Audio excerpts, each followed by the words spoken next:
This episode includes adult themes and descriptions of extreme physical violence. Listener discretion is advised.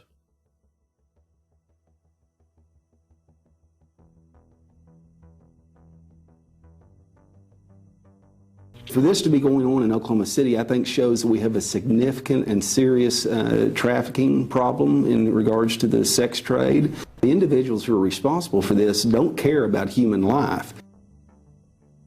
Bethany, Oklahoma is a small town in Oklahoma County, just outside of Oklahoma City. It is part of the larger metropolitan area, sitting just about 10 miles northwest of downtown OKC. On October 13th, 2011, an animal rescue group was trapping feral cats in a wooded area behind a Homeland grocery store. This store, which is now a cash saver, was part of a regional brand, located near the corners of Northwest 23rd and Rockwell Avenue. As this animal rescue group attempted to lay traps, a group of them came across a large black Nike duffel bag, which was right next to a smaller laundry bag. Even from several feet away, the two bags had a very strong smell, and members of this animal rescue group, fearing the worst, decided to call the police. Police responded to a report of a bad odor emanating from a mysterious pair of bags behind this Homeland grocery store. However, what they found was not what they had been expecting.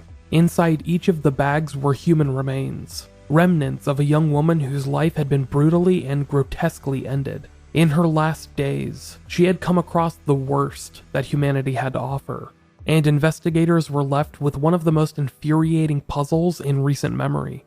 This is the story of Carina Saunders.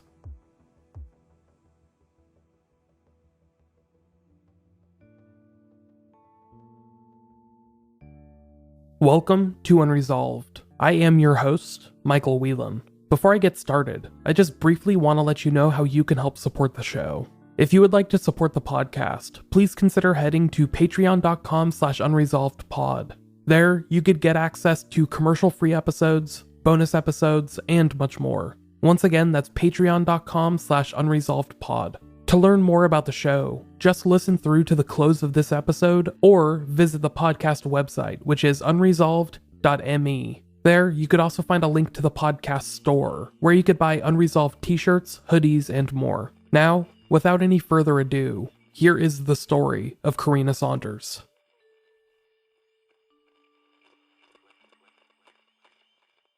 Carina Breanne Saunders was born on July 17th, 1992. Her first name, Carina, was chosen specifically by her parents for its meaning, roughly translating to "dear little one." Carina would become just one of 9 children, but was always able to stand out from the crowd. In addition to being incredibly beautiful, Carina was an incredibly bright and funny young woman, who had a knack for putting a smile on anyone's face. Her father, Richard Saunders, later recalled, "Carina was always full of smiles and joy. She was probably one of the most giddy kids you would have ever seen in your life." Carina lived with her family in Mustang, Oklahoma, attending the town's lone high school, Mustang High. There, she became known for her constant singing, eventually being given a spot in honors choir and receiving operatic tutorial. She was also incredibly smart, winning the school's spelling bee 3 years in a row, and earning a reputation as the region's top mathlete. She won a statewide tournament in accounting, and planned to become an accountant if she could not make it as a professional opera singer. Carina had a knack for making friends everywhere she went, and her goofy sense of humor was able to make most anyone laugh at a moment's notice. Her mother, Margie Queen, stated that she rarely ever got into trouble while she was at school. Quote, "She was such a good child. She was so smart, so beautiful. She didn't get into any trouble at school. She was such an engaging, fun-loving, free spirit." In 2010, Carina graduated from Mustang High School a year early. It was at around this point, as she was just beginning to enter adulthood, that things started to derail for Carina Saunders. By 2011, Carina had started to struggle with substance abuse, and had been engaging in a variety of illegal narcotics. That summer, she actually went to rehab to get herself back on the straight and narrow, and after her release, she seemed to be doing much better. On September 18th, 2011, Carina was just 19 years old, and already fresh out of rehab. Her mother, Margie, saw her that day and later said that Carina seemed to be doing much better. For the first time since graduating high school, she seemed to be on the right track once again. The mother and daughter attended church that day at Margie's local Nazarene church, which Carina posted about on social media. Social media was how Carina's family and loved ones often kept up with her. After all, she did not have a cell phone or a vehicle of her own, so they often used social media, in particular Facebook, to track her activities and whereabouts. Later that day, September 18th, 2011, Carina and her mother, Margie, said goodbye to one another. As Margie later recalled, she had this calming presence about her, an aura. I hugged her so tight. I did not want to let her go. A little more than a week later, on September 28th, 2011, Carina would post on social media for the very last time. In that Facebook post, she simply asked, "What's everybody doing tonight?" and received very few responses. That would be her last post on any social media, and about a week after that, her family began to grow incredibly concerned for Carina's safety. For about a week prior to that social media post, Carina had been staying with her 22-year-old cousin, Catherine. The two were close friends, and sometimes felt more like sisters than cousins. That day, September 28th, the two had gone to a Taco Bell alongside Interstate 40, near an intersection along Rockwell Avenue. At the time, Carina was wearing a white muscle shirt and gray Victoria's Secret pants with the brand name Pink along the back. Despite arriving at the Taco Bell together, Carina and Catherine were not leaving together. Carina was going to be leaving with an acquaintance of hers, an older man named Kenny, whom Carina had told some family members and friends about. According to those familiar with this mysterious Kenny, who was later identified as a man named Kenny Richards, he was involved with Carina in some kind of sex worker scheme. Some have implied that he was her pimp, but Carina told others that he was going to make her a porn star. In the following months, Kenny would be accused of, at one point, making a nude video of Carina and even soliciting her for prostitution. Kenny Richards would later testify that he had picked up Carina that afternoon and told police that the two had quote-unquote hung out together for a brief period of time, before he dropped her off at an apartment complex in Bethany, Oklahoma. To his credit, he seems to have been telling the truth, but there will be more on him later in this episode. After being dropped off at an apartment complex in Bethany, just outside of Oklahoma City, this began a period of more than a week in which Carina's whereabouts became a puzzle that isn't quite clear close to a decade later. More than a week after Carina was last seen by her cousin, a former friend from high school saw her at the apartment complex he lived at. This friend, who has been referred to as Keegan in some online sources, lived at the Studio 41 apartments, near North MacArthur Boulevard and Northwest 41st Street. He said that on either October 6th or 7th, he saw Carina at the apartment complex. When he first saw her, he said she was sweeping some gravel off of a staircase, and he went to say hello. Quote, "She walked up and gave me the biggest hug. We chatted for a time and she explained to me that she was assisting my apartment handyman with repairs, as she was living with him and his son. It is unknown what exactly her relationship with this apartment handyman was. Keegan and Carina spoke briefly, and later that day, Keegan found out that Carina had not eaten in a few days. He offered to go get her some food, and over the next hour or so, he discovered that Carina was actually living out of a small bag, which was holding all of her clothing and personal belongings. He actually gave her a larger green duffel bag to store her things, and she seemed incredibly grateful for that. Keegan saw Carina around the apartment complex a day or two later, but after that, he would not see or hear from her again. At least, not until her name appeared on the news. And then, Keegan called the police, desperate to find out whether or not the green duffel bag he had given her was the one she was found in. Thankfully, it was not.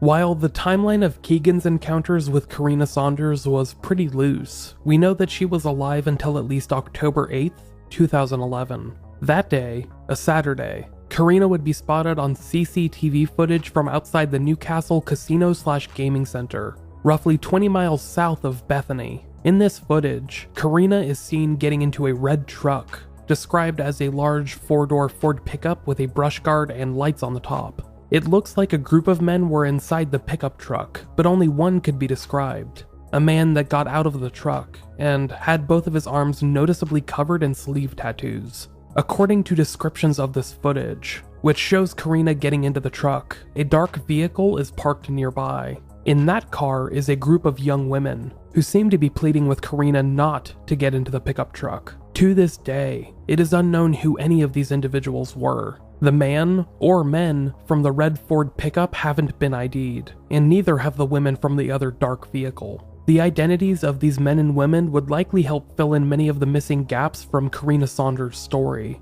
as this is the last known place that police could track her activity.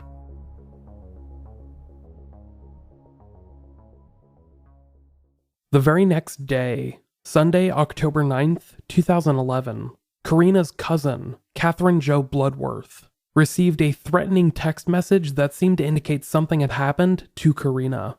Catherine was texting a young man named Kyle Savage, who had known Carina for around 2 years. Police would later determine that Carina and Kyle had been communicating with one another in the preceding weeks, but on this day in question, Kyle seemed to be threatening physical violence against Carina and Catherine. One text in particular read, "I'm going to bury you next to Carina." This young man, Kyle Savage, would later claim that the text messages were misconstrued and taken out of context. He stated that he had no idea he was texting Carina's cousin, but thought that she was another guy, perhaps a romantic rival, saying only that he had felt threatened and lashed out with a harsh-sounding text. Later on, Kyle would be unable to fully answer questions about these messages, simply stating that they were poorly timed but not incriminating. Nonetheless, Catherine shared these text messages with Margie Queen, Carina's mother. The following day, October 10th, a day that Margie remembers distinctly, as it was Columbus Day and she was off of work from her job as a postal worker, Margie filed a missing persons report for Carina. Throughout the day, Margie would haul around Carina's baby brother, her youngest son, who was just 3 years old, and would hang up missing persons posters around the region. She began reaching out to Carina's known friends and family members, hoping that some of them could shed light on her whereabouts. But Margie knew that something was wrong. When she went to social media, she saw that Carina had not posted anything in more than a week, and several of her best friends had been out of contact with her for close to a month. When Margie had gone to report Carina missing, police officers would note that she was, quote, terrified that something has happened to her daughter.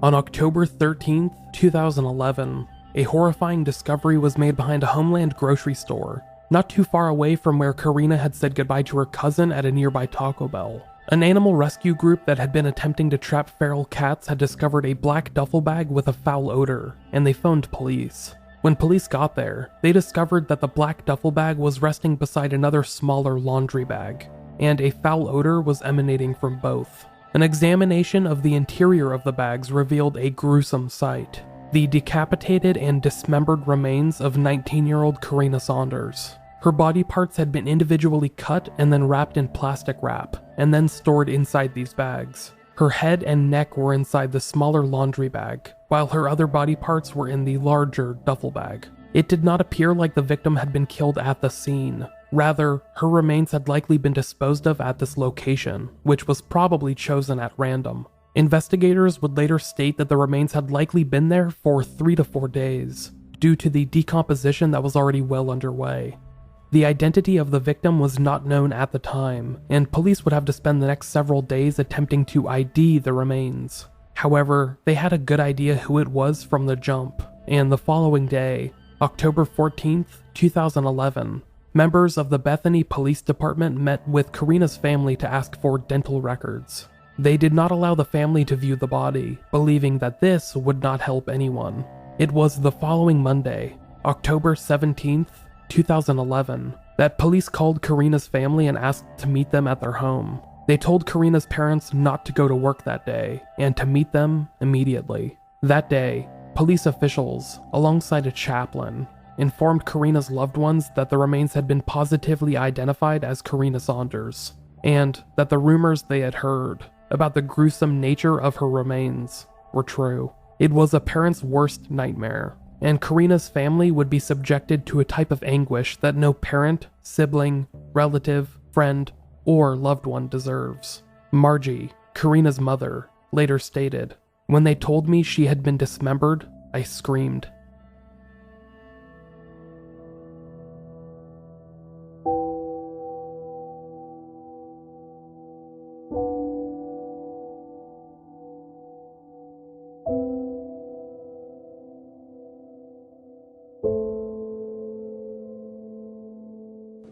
This was a tragic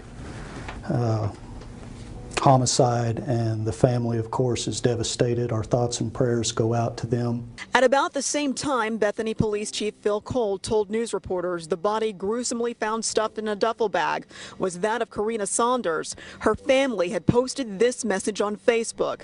The page was set up after they first reported her missing on September 28th. The message from her mother reads, "Carina's father and I need to inform all of you that Carina has gone home to be with her Lord and Savior. We wanted to let everyone close to her know before you found out on the news. Thank you so much for all your prayers and love and support." Police believe Carina was last seen alive on October 8th or 9th visiting friends in an apartment complex near Northwest 41st and MacArthur. Police say they believe her body was dumped near a grocery store on Northwest 23rd soon after that. Police say they've interviewed possible suspects, but so far don't have enough information to make an arrest and hope that someone can fill in the details of Carina's last few days before she was murdered. We are asking for any assistance from the public when they see her picture, if they've seen her, saw her, especially between the times of October 8th and 9th. That would be incredibly helpful to our investigators. Over the next several days, vigils would be held by Carina's loved ones. Not only her family members, but her friends. Some assembled in front of the Bethany Police Department to console one another, while others stood alongside major interstates, holding up images of Carina in reverence. A memorial service would be held that week in a local Nazarene church, the same one that Carina had attended service with that September alongside her mother. She was later buried in her hometown Mustang Cemetery, in a small plot near the back. Her headstone featured a large butterfly, which was one of Carina's favorite symbols.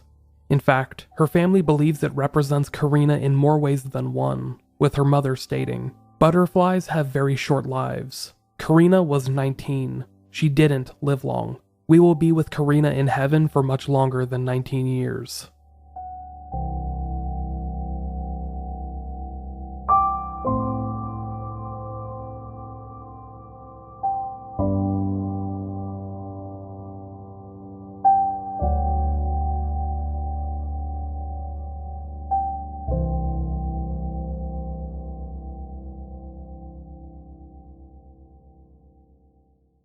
Is late-breaking news from Eyewitness News 5.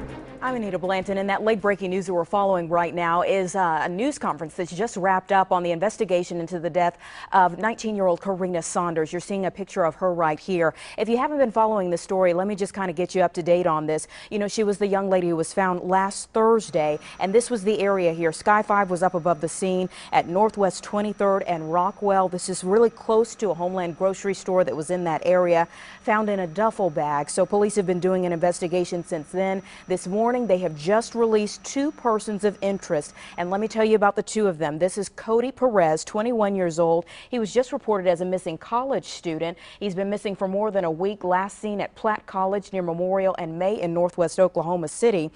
Police are saying now that he was seen in Norman recently, could be traveling to California. Early on, the investigation focused in on a person of interest named Cody Perez.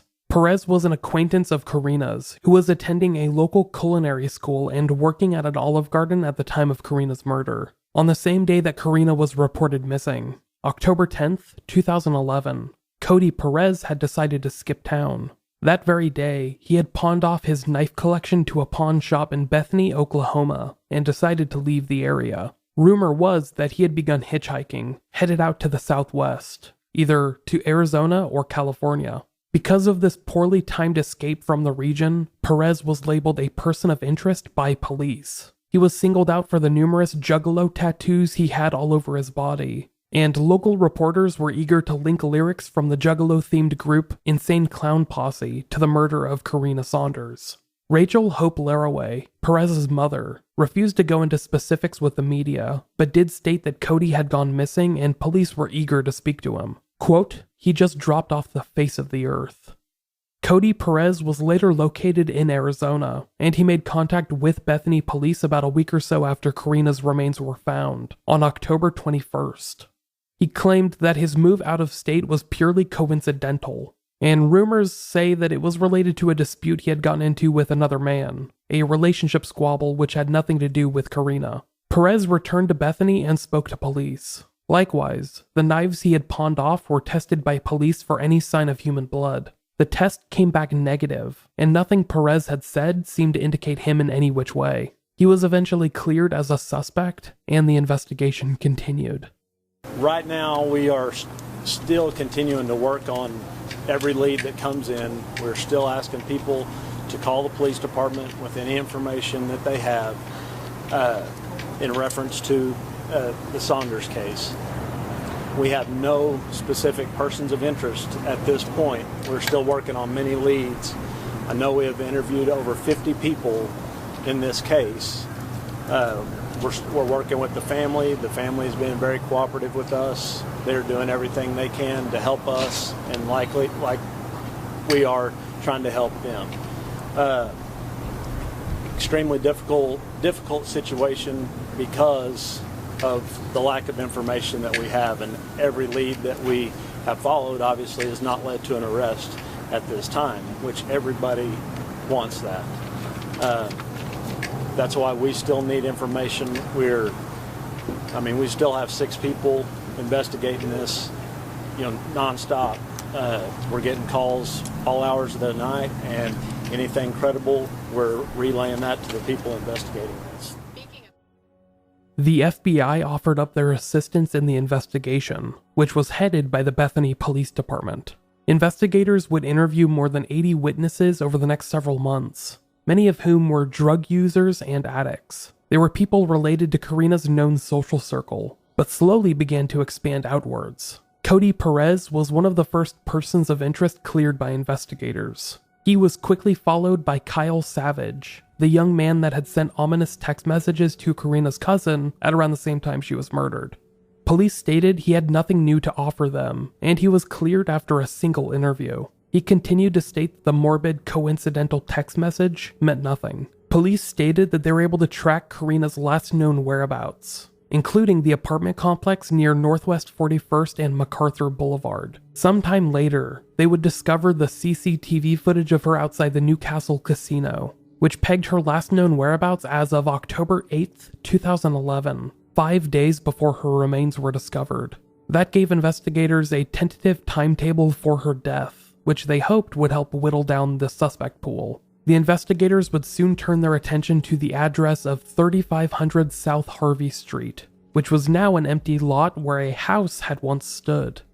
Coincidentally, the house that had been there was demolished on the same day that Carina's body was found, and it had a long and storied reputation for being a hotspot of lowlifes and delinquents. Neighbors had referred to 3500 South Harvey as a drug house, which was known to house not only drug activity, but a seemingly endless parade of violence and sex workers. Police had been called to the home more than a dozen times, including at least once in 2010, when a sex offender attempted to commit suicide inside, and in 2011, when someone attempted to set fire to the home. When 3500 South Harvey was finally professionally demolished in October of 2011, it was long awaited by those in the community, who had had to endure its graffiti-covered facade for years. These neighbors were canvassed by police, and they were more than willing to provide all kinds of incriminating statements. However, despite an exhaustive search of the now empty lot, nothing could be found linking Carina Saunders to the home that had once stood there.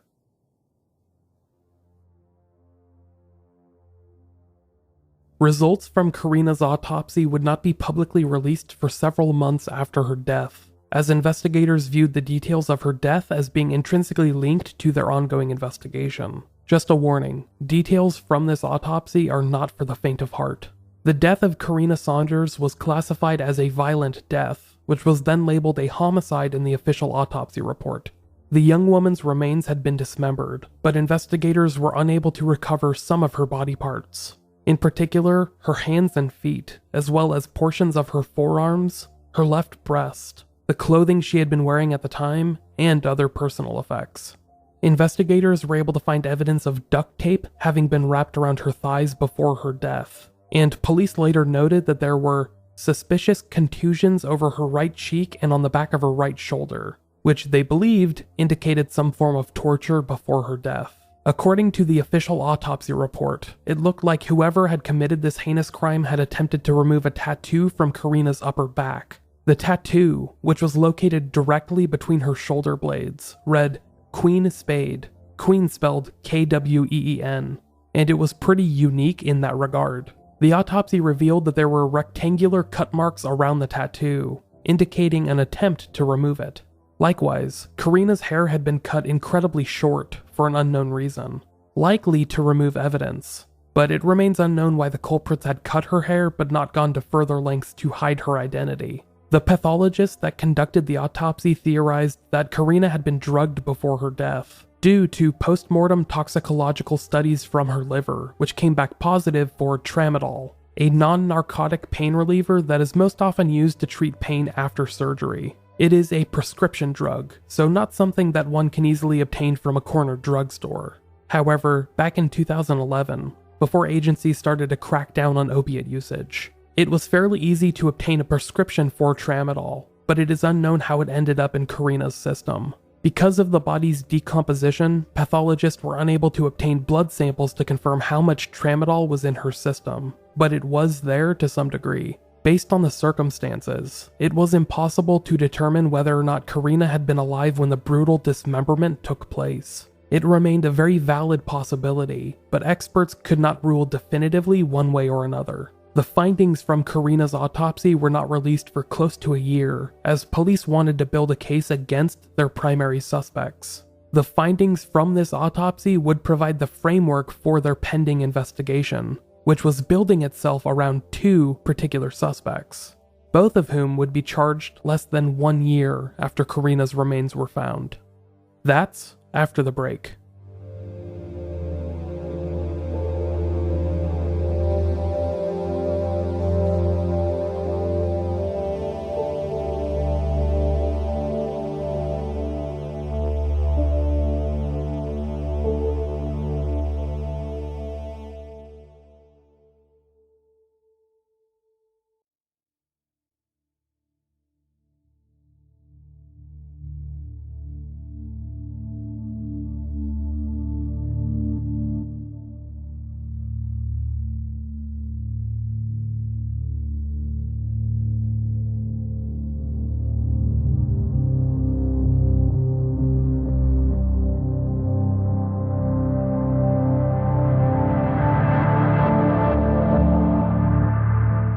In May of 2012, a woman named Tia was hanging out with a friend in a Bel Air motel in Oklahoma City. Tia claims that when her friend, who was named Luis, went to the bathroom, she began looking through his phone. In his phone's videos, she claims she found a grainy video that showed the murder of Carina Saunders. Tia knew Carina from prior run-ins, claiming that she had been forced to quote-unquote babysit Carina on more than one occasion, to make sure Carina didn't do anything untoward. She even says that on a later occasion, a mutual friend had recalled him making remarks that threatened violence against Carina. According to Bethany Police Lieutenant J.R. Jenks, this video was incredibly graphic and showed the brutal, prolonged butchery that went into the murder of Carina Saunders. It was Lieutenant Jenks himself that wrote in an affidavit, quote, Tia said she watched for a few seconds until Saunders began to scream.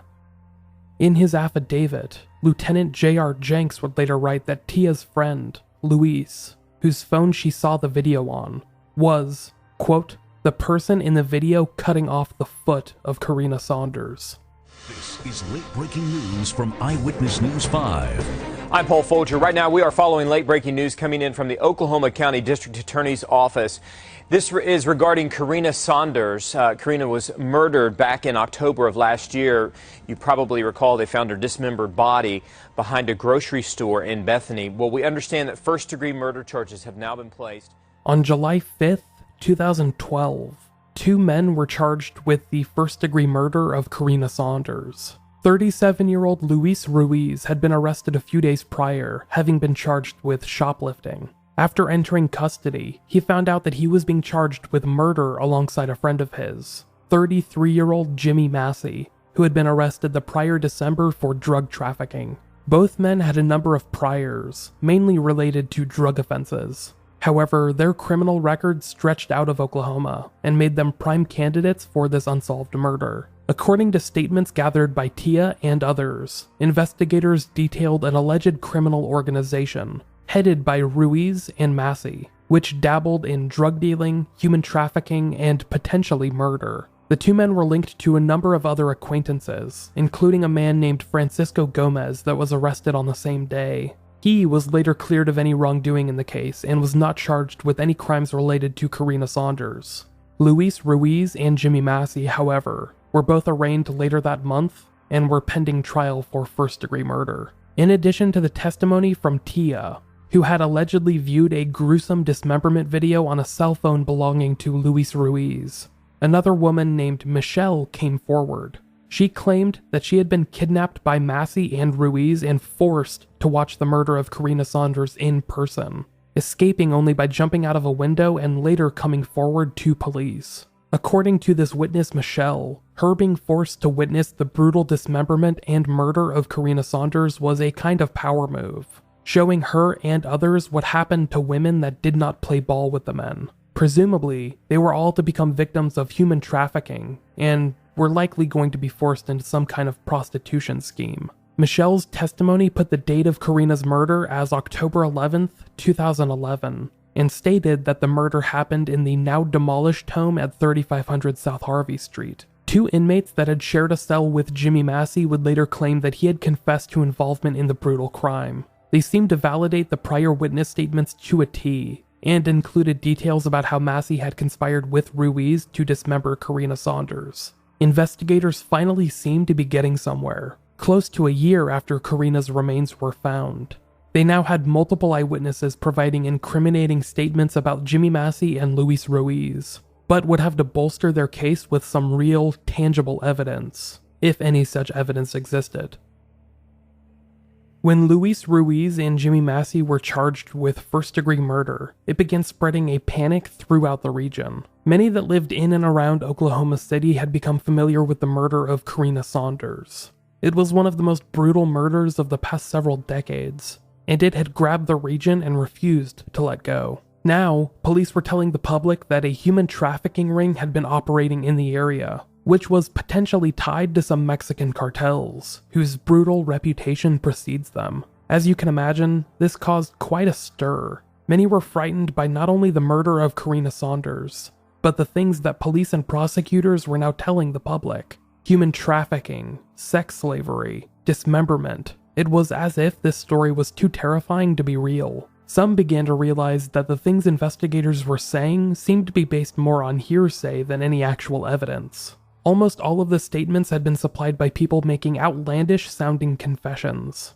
And, as we can now pinpoint, many of the witnesses themselves had issues of credibility. Namely, it seemed like police were leaning on convicts or felons, those with established criminal records, whose testimony, for right or wrong, carried less weight in courtrooms than just about anyone. Investigators continued reaching out, hoping to find evidence of a video. They began searching through phones, cameras, hard drives, SIM and SD cards, and other devices in the hopes of procuring footage of Carina Saunders' murder. This was footage that would cement their case and provide validity to all of the rumors and witness statements. Unfortunately, as weeks began to drag out into months, and the 2 suspects continued to languish in jail without receiving any bail, investigators began to learn that no such video existed. At least, no video that they could find. To make matters worse, their most credible witness, Tia, changed her testimony. Instead of claiming that she had seen a video, she now claimed that she had heard about the video from a friend of hers. As 2012 rolled into 2013, this continued to mount into an escalating problem for the Bethany Police Department and the Oklahoma County District Attorney's Office, who was in charge of prosecuting the case and had to prepare for a trial in the coming months. Almost 16 months have passed since Carina Saunders' dismembered body was found dumped in a field in Bethany. Police charged 2 people, Luis Ruiz and Jimmy Massey, but now a witness who claims to have been present during the killing says she wasn't there. And ultimately came out that she was really just repeating what someone else had said. When we asked her attorney, David Slane, why anyone would do that, he says, sometimes people want to help the police, sometimes they want to help an investigation. Also remember that she was in trouble herself and wanted to get out of trouble. Slane says his client had drug charges against her, but no matter what her motivation, I absolutely believe the facts of that story are absolutely true. One of the facts laid out in court documents, Ruiz physically beat Carina Saunders. Then he drug her into an upstairs room and tied her to a small table, all before cutting off her left foot with a saw. Details that now OSBI will be looking at as they start their part in this case. In February of 2013, the case against Luis Ruiz and Jimmy Massey began to officially fall apart. At the beginning of the month, the Bethany Police Department asked for the Oklahoma State Bureau of Investigation to begin overseeing the case. In public, Bethany Police Chief Phil Cole insisted that the case needed a new perspective, while behind the scenes, Oklahoma County DA David Prater insisted that Chief Cole and his department relinquish control. Following weeks of speculation, murder charges against Luis Ruiz and Jimmy Massey were dismissed due to lack of evidence. The investigators had been unable to find anything linking the defendants to the murder of Carina Saunders beyond witness testimony, all of which was rather dubious at this point in time. To the prosecution, it seemed like investigators had been trying to fit their evidence around their knowledge of the case, instead of the other way around. No cell phone video of Carina's murder was ever found, and the 2 main eyewitness reports, one of which had already been recanted, gave conflicting details about where the murder had happened and how. Oklahoma County District Attorney David Prater filed a motion to dismiss all charges against Ruiz and Massey, and the charges were dismissed without prejudice, meaning that they could be charged again if evidence were to ever surface. Attorneys and public defenders that had been representing the defendants called the investigation very poor and cited the lack of any real evidence. Luis Ruiz was released from jail, having been held without bail for 7 months. Jimmy Massey, on the other hand, would remain incarcerated pending a trial for drug trafficking. He would later be sentenced to 10 years in prison for possession and distribution of methamphetamine.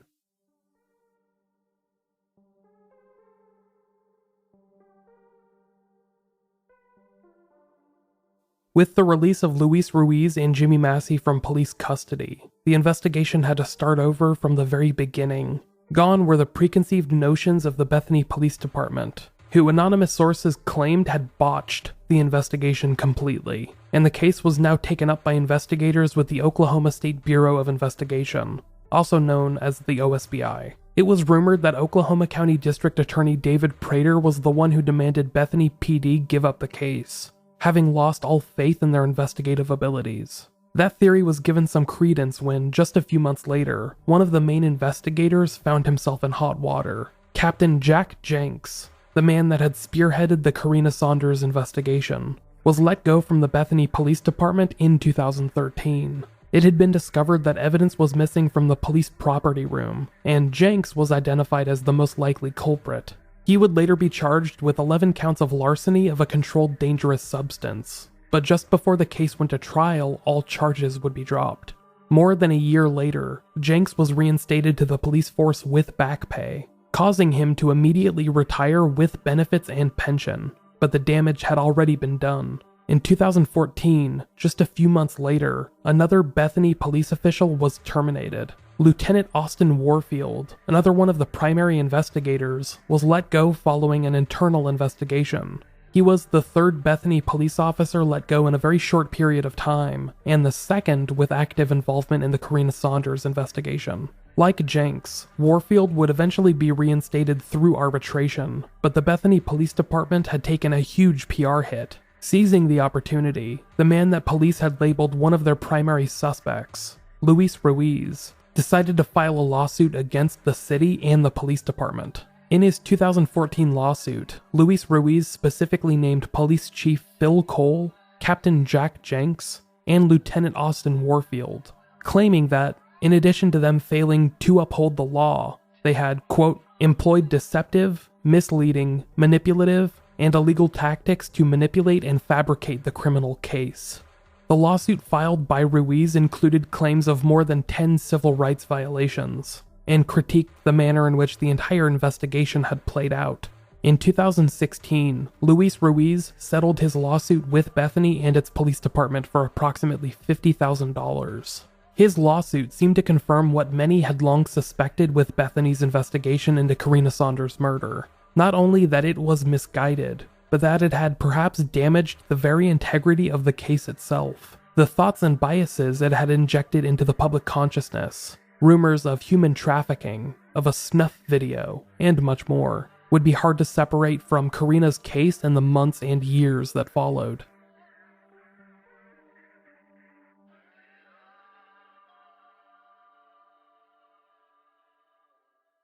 The Oklahoma State Bureau of Investigation would continue to explore the murder of Carina Saunders more than 5 years after her death. However, in the process of starting the case over from the very beginning, they had begun focusing in on the people that surrounded Carina in her final days. And one of the names that kept popping up on investigators' radar was none other than Kenny Richards. If you recall, Kenny Richards was one of the last known people to see Carina. Some have claimed that the two were involved in some kind of sex work, with him operating as her pimp.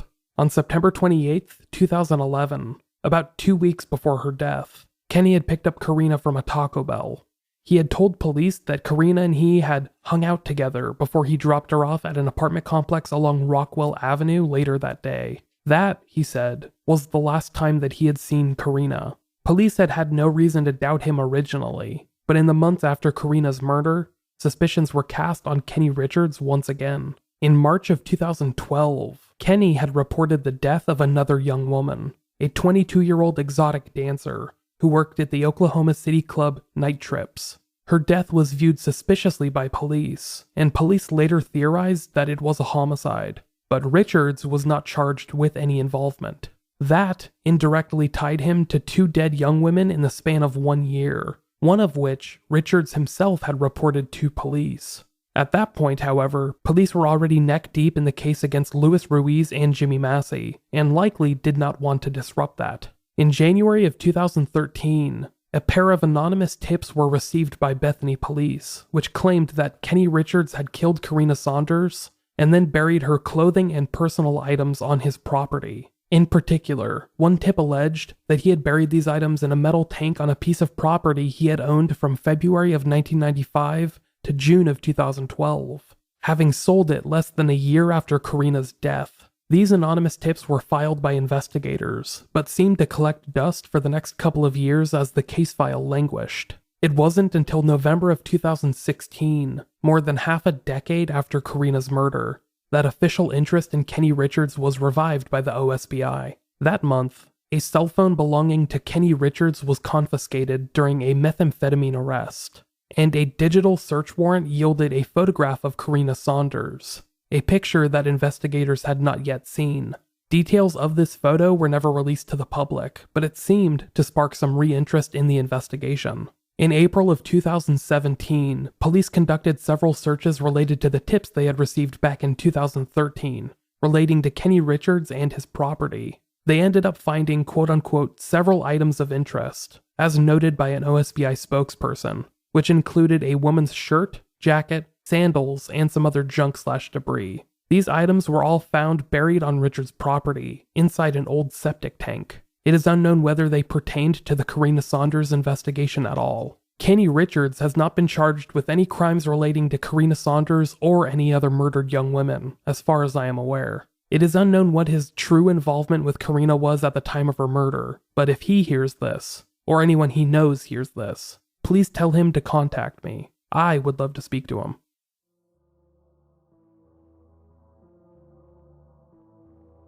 Over the past couple of years, police have begun turning their attention from previously named persons of interest to the mysterious individuals she was actually last seen with. If you recall, the last known location that Carina was at was the Newcastle Casino and Gaming Center, which was about 20 miles south of the location her body was eventually found. There, she was spotted on CCTV footage getting into a large red truck on October 8th, 2011, shortly before police believe she was murdered. Police have not been able to identify the only known man that was inside the truck, a man that had sleeve tattoos covering both of his arms. Likewise, investigators have also been unable to identify some young women that were sitting in a nearby vehicle, who apparently cautioned Carina from getting in the red truck. It remains unknown how many details police have about these two parties, but it is now believed that the man, or men, inside the red truck might be responsible for Carina's death. If you are one of the women from the nearby vehicle, or you know who any of these people are, you are advised to make contact with the OSBI. During a press release, a spokesperson for the Oklahoma State Bureau of Investigation stated, quote, "Also worth making note of is that there were girls nearby in a dark car who were pleading with Carina not to go with them. To this date, we don't know who these girls were, but we would like to know who they were. If they will come forward, we'd like to talk to them, find out what they saw, what they witnessed, why they were concerned about Carina's safety and getting in this red pickup."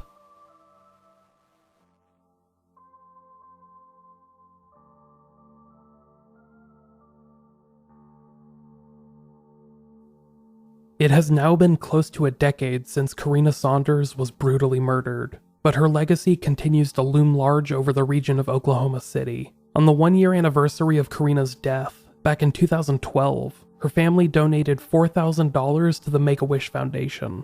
The money was raised via fundraisers started in Carina's honor, and her loved ones have continued to make charitable contributions in her name ever since. Some have started scholarships for local high schools, and some have begun small organizations aimed at bettering the lives for sex workers and those struggling with substance abuse issues.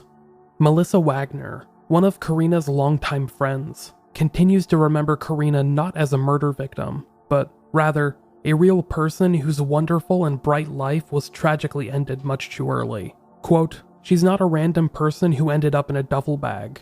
She was enjoying life, and someone decided to cut that short. I don't want her to be remembered as what happened to her. All I want people to remember is Carina the fun-loving, beautiful person." Carina's family and friends continue to hold out hope for answers regarding her still unsolved cold case, hoping that justice can be found in the very near future. Among the optimistic is Carina's mother, Margie Queen, who said just a short time ago, "I know justice will be served, either here or in eternity. I just wish it would be here. I don't want any other family to go through what we've gone through."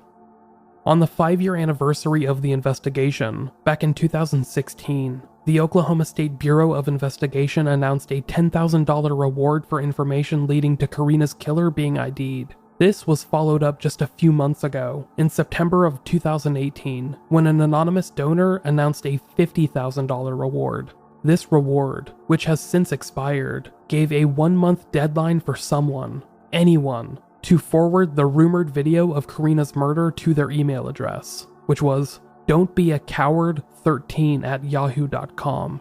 If no such video existed, then they would offer $30,000 for the identity of the killers. The reason that this anonymous donor gave a 1-month deadline is because they were sick and tired of the case remaining unsolved. And if a reward wasn't going to inspire anyone, then an escalation in the investigation certainly could. The donor announced to the press about their reward and its Halloween deadline. Quote, "If nothing comes from that, then we'll hire 10 private investigators. If nothing comes from that, then we'll hire 20. The people that did this should know that their days of being comfortable and their days of thinking they got away with it and that it's forgotten should end immediately."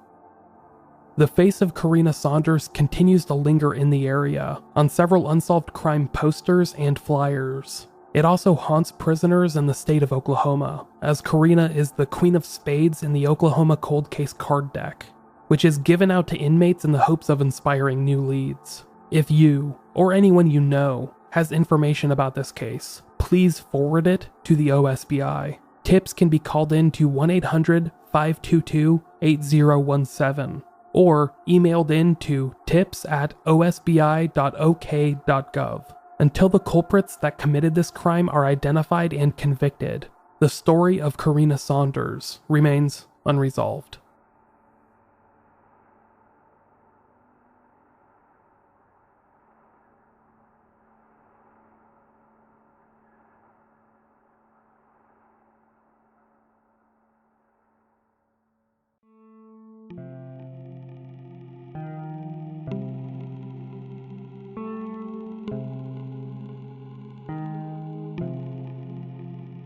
Thank you for listening to this episode of Unresolved. I'm sorry if I sounded a bit off in this one. I have covered a wide variety of stories on this podcast, including many that are every bit as tragic and violent as this one. However, this one, I'm not gonna lie, it fucking got to me. I'm equal parts sad and pissed off. Sad that I never got to know Carina, and that I will never be able to bring true justice to her story without focusing on all of the bad parts. But I'm also pissed off that this world seems to reward terrible monsters with good fortune. People feel entitled to butcher a 19-year-old girl for no reason at all. And for at least 8 fucking years, they just get away with it. It's just hard to read about this shit day in and day out without getting a little depressed, you know? I'm a perpetual optimist, and I always try and look on the bright side, but sometimes it feels impossible to do so. Maybe I'm just in the middle of my post-holiday blues. I don't know. I'm sure many of you can sympathize. If any of Carina's friends and family are listening to this, I'm truly sorry for your loss. I have more than one family member that sounds a lot like Carina, and I cannot imagine what you have all gone through. My heart goes out to each and every person that has gone through a similar tragedy, and if any of you ever need someone to speak to, I'll try my damnest to make sure you're heard. If you would like to stay in touch with the podcast, make sure to look us up on social media. You could send in any emails to michael@unresolved.me. That's micheal@unresolved.me. And you could send in any voicemails or text to 831-200-3550. If you want to find a transcript of the episode or any applicable links, just head to the podcast website, which is unresolved.me. There, you'll find a link to the podcast store as well as to our Patreon page. Before I go, I just want to say that I love each and every one of you. All of you that listen to each episode, send in emails, leave comments on social media, all of that. You're amazing, and I seriously cannot make this podcast without you. There are too many of you to name, but if you're listening to this, just know that I appreciate the hell out of you and who you are. Please spread that cheer with your own loved ones and let them know they're appreciated too. Until next time, everyone, stay safe, and I will talk to you later.